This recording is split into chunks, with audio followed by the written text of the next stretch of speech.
The freezing November rain beat against the windshield like a swarm of gravel.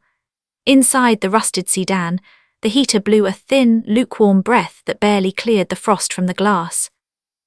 My 5-year-old daughter, Lily, was asleep in the passenger seat, curled beneath my old corduroy jacket, her small fingers tightly clutching a tarnished silver music box that didn't play music anymore.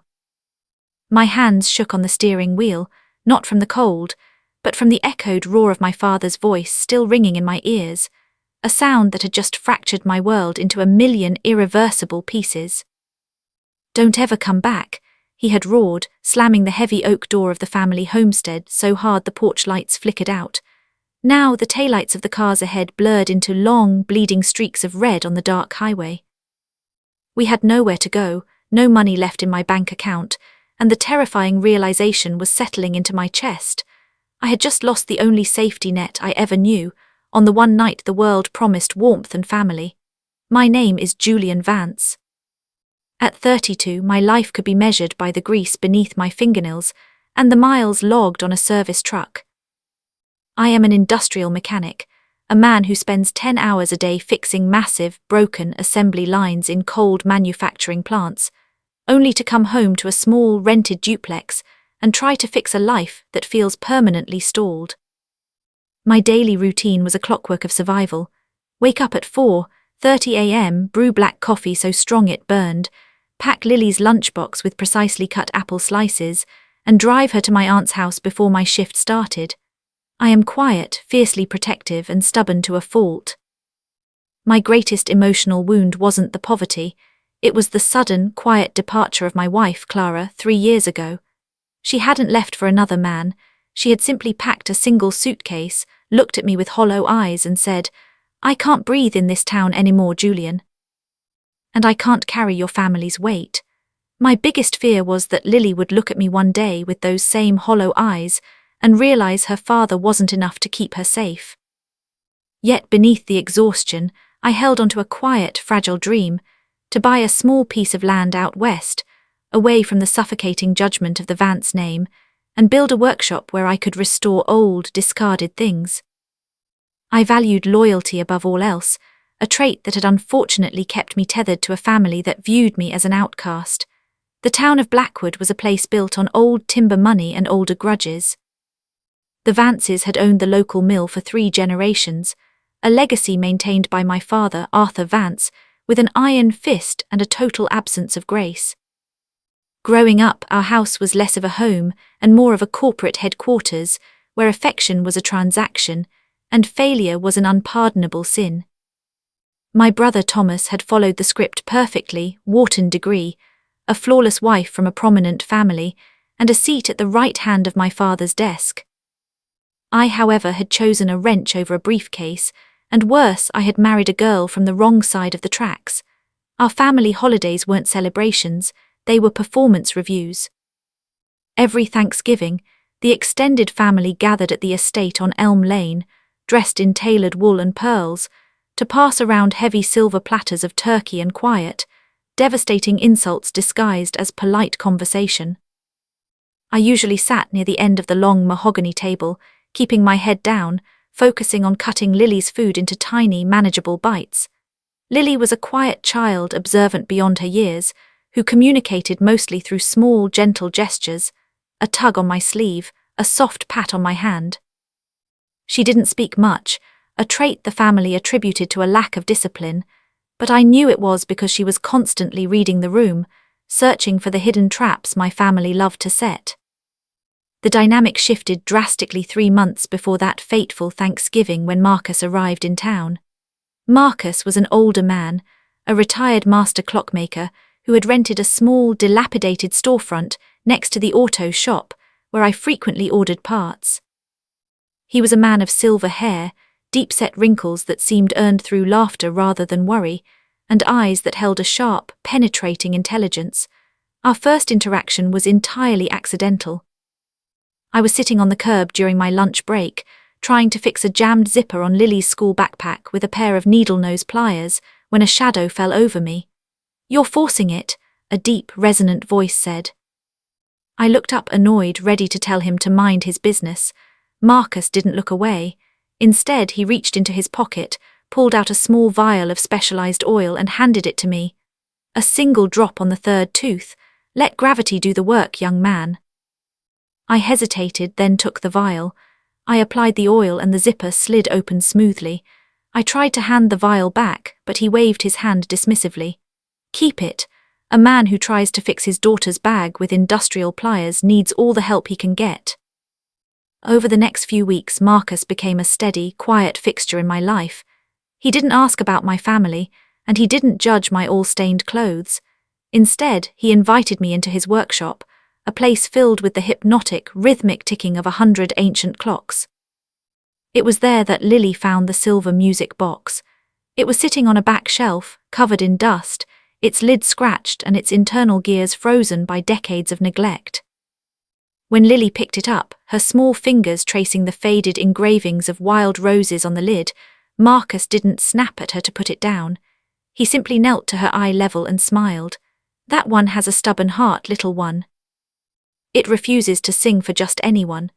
Lily looked at him, then at me, and for the first time in months she smiled a genuine, bright smile. From that afternoon on, Marcus became our sanctuary. While I helped him lift heavy grandfather clock casings or repair stripped brass gears, he taught Lily how to listen to the quiet language of machinery.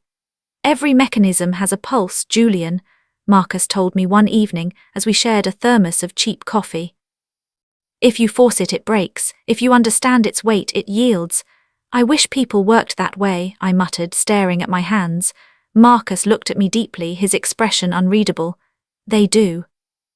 But sometimes the gears have been rusted by so much pain, they require an entirely different kind of pressure to move.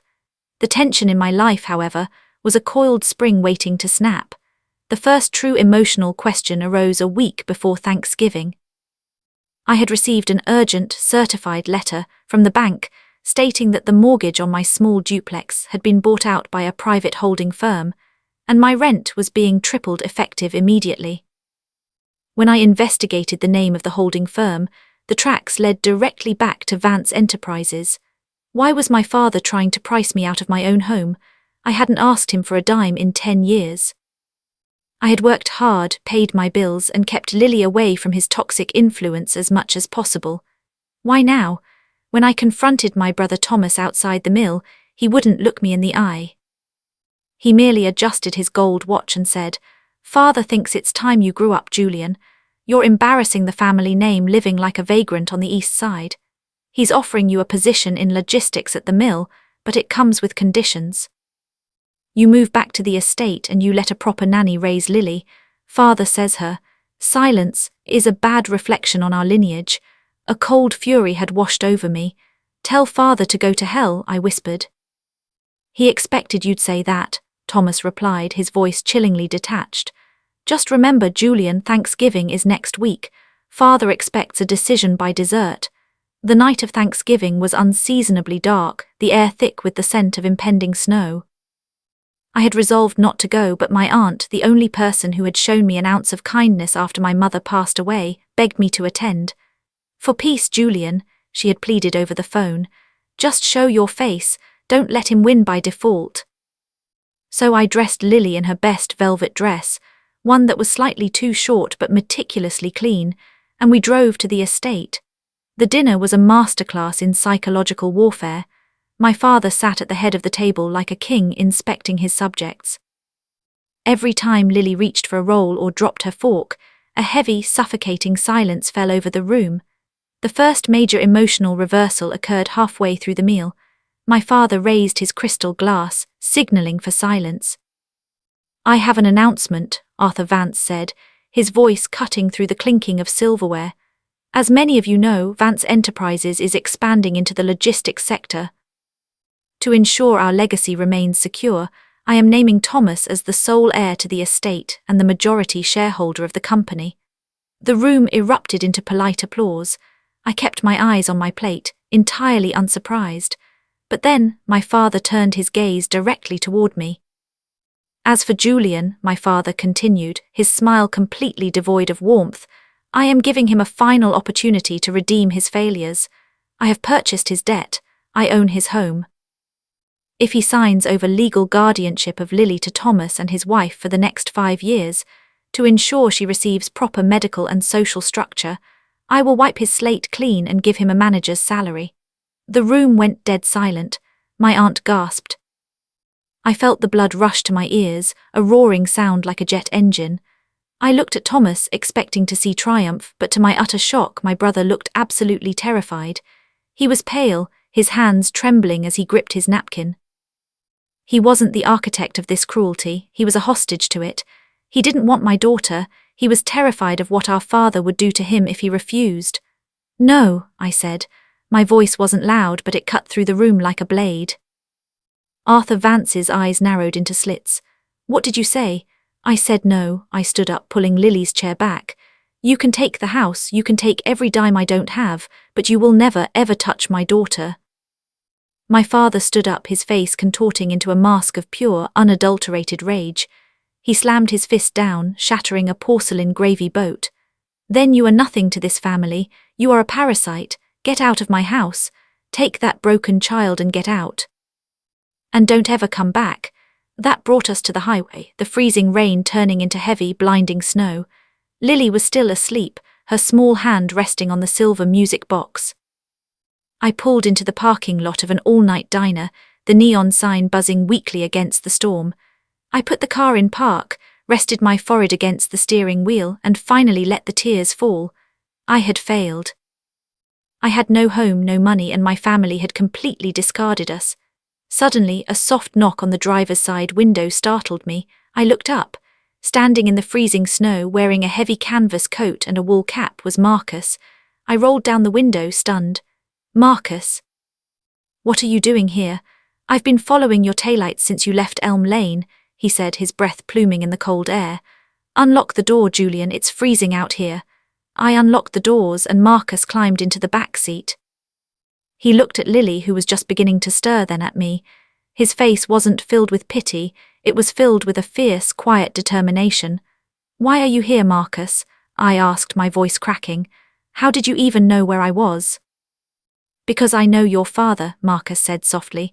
The second major emotional reversal hit me like a physical blow. What do you mean you know my father?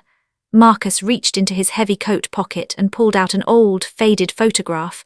He handed it to me. In the photo, 2 young men stood in front of the Blackwood timber mill, their arms thrown around each other's shoulders, smiling broadly. One was a young, vibrant Arthur Vance. The other was Marcus. Arthur and I founded Vance Enterprises 40 years ago, Marcus said, his voice carrying the weight of a lifetime of regrets. I was the engineer, he was the businessman, but as the money grew, Arthur's heart shrank.